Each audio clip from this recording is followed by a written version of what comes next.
Ձեր տոնը շնորհավոր։ Կասեք ինչ է պետք կանանց երջանիկ լինելու համար։ Մեզ համապատրաստեցել չեմ կարողանում։ Ինչ է պետք երջանիկ լինել, ուշադրություն ընդամենը։ Չեմ կարող ասել։ Չխոսա։ Խաղաղ երկինք, ամենակարևորը պատերազմից հեռու,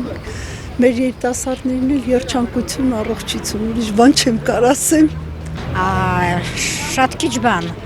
Լինել սիրված, լինել ուշադրության կենտրոնում, հարգված, պաշտպանված։ Դկանը բավական է երջանիկ լինել համար։ Խաղաղություն մենակ։ Կնոջը երջանիկ լինելու համար, դե ես կին չեմ նախ առաջինը, բայց 64 տարեկան մայիսին կլինեմ,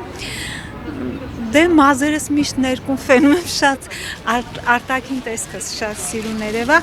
դե երջանիկ լինելու համար ես կուզենամ, որ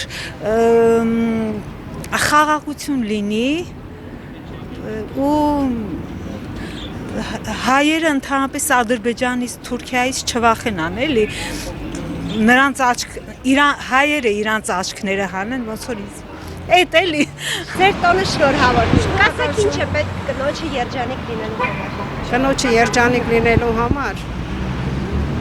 երջանիկ ընտանիք ունենա, առողջ երեխաներ ունենա, մեկ էլ երկրի խաղաղություն լինի, ուրախ ապրենք ազիզջան, ուրիշ բան չեմ ուզում։ Բոլորին առողջություն եմ ցանկանում։ Ազիզ կնոջը ամեն ինչ էլ պետք է վերաբերմունքը առաջի հերթին։ Ինչ ասեմ էլ Ազիզ ջան։ Երեխաները որ լավ լինեն, լսող լինեն, դաստիարակված լինեն, ավելի հետաքրքիր կլինի մեզ համար։ Առողջություն, հաջողություն։ Երջանիկ լինելու համար ամեն ինչ էլ պետք է որ կինը երջանիկ լինի, բայց կներեք ինձ։ Լավ ընտանիք։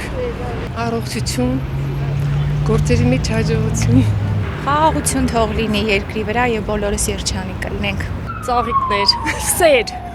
Երջանիկ առողջություն լինի, մեկ էլ շատ փող։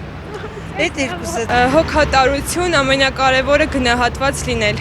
Այսօր մարտի 8-ն է կանանց միջազգային օրը։ Այն առաջին անգամ նշվել է Ամերիկայի Միացյալ Նահանգներում։ Օրագիր Նյուզի իքական սեռի սիրելի հետևորդներ, սիրով շնորհավորում ենք ձեր տոնը, մաղթում կանացի երջանկություն եւ խնդրում մեկնաբանություններում պատասխանել։ Ձեր կարծիքով ինչ է պետք կնոջը երջանիկ լինելու համար։